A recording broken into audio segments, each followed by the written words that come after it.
Making movies is not easy. It's a pain in the neck. You could do something 12 different ways, 150 billion different ways.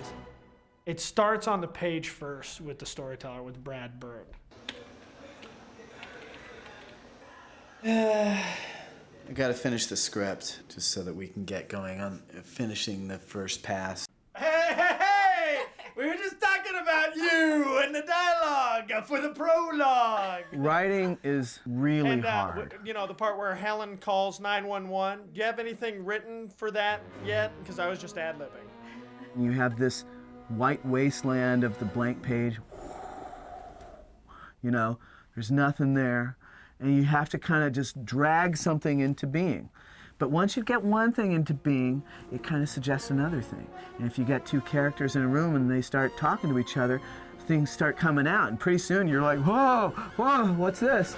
And it's fun. As we start getting rolling in production, we gobble up those pages and we go explore in the sequences. Could go in tight, see him tossing a few things, and then cut back. Well, he'll be totally lit all of a sudden, and then the shadow will just, whatever. Okay.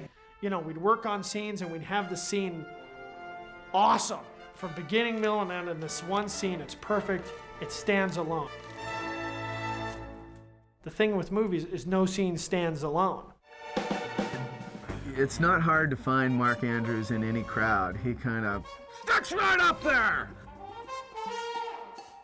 Mark's boards pop out like Mark Andrews pops out.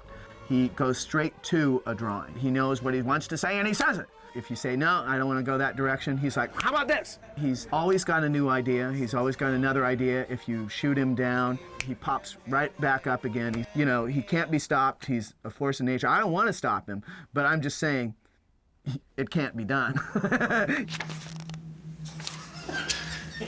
You just want to render this footage like useless, don't you? Story happens when you begin and all the way to the end of, the project. Everything's about the story. Brad, he has a script that he brings up to the story department, and they, throw around ideas of what this battle will be. And then the arm comes down, Bob screams, oh, the Omnibot's standing right there.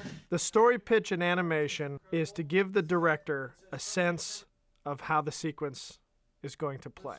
Cut wide as it swings and boom! So when you pitch into Brad, you have to get into character. You're gonna be a performer when you pitch, because you're selling this so that he can see it, so that he can really visualize it. We're overhead following him like a cat going after a mouse.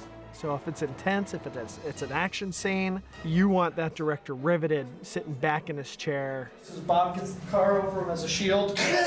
Sound effects. Got the Frozen going.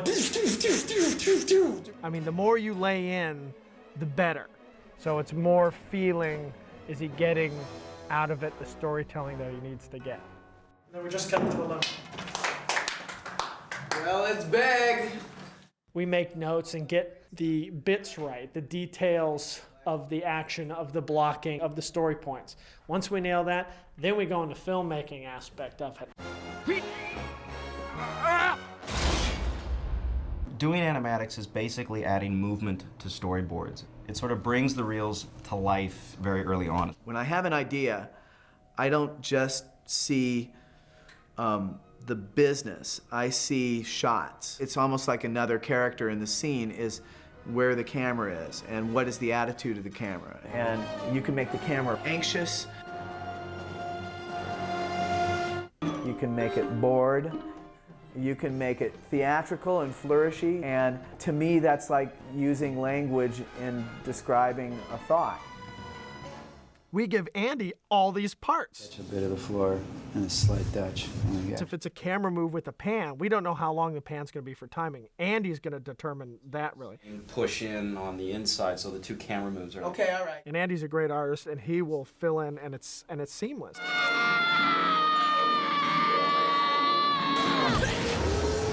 I think the most fun that I had was working on the 100 Mile Dash sequence. Brad has always said we have to have character-based action sequences, and a lot of Brad's discussions on 100 Mile Dash was let's just not do the cool thing, let's have that, but also, okay, this little kid is using his powers for the first time, what kind of stuff is he gonna do?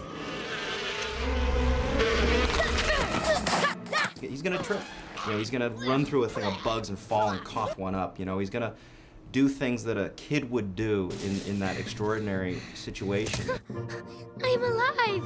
Yeah! So Mark Andrews and Ted Mathot boarded the scene, and then I get it. Well, I have to do all these dimensional camera moves through this forest, so I started drawing just basically these flats of trees, and then got them into the computer and did some camera fly-throughs of the forest, and got Brad in here and said, Brad, how fast is this kid running? And then Brad said, it should be a little faster, and then we settled on this one. So then these are drawings by Ted Mathot of Dash, just basically a run cycle. So I get that into the computer and then combine the two to realize in true 3D the 100 Mile Dash sequence.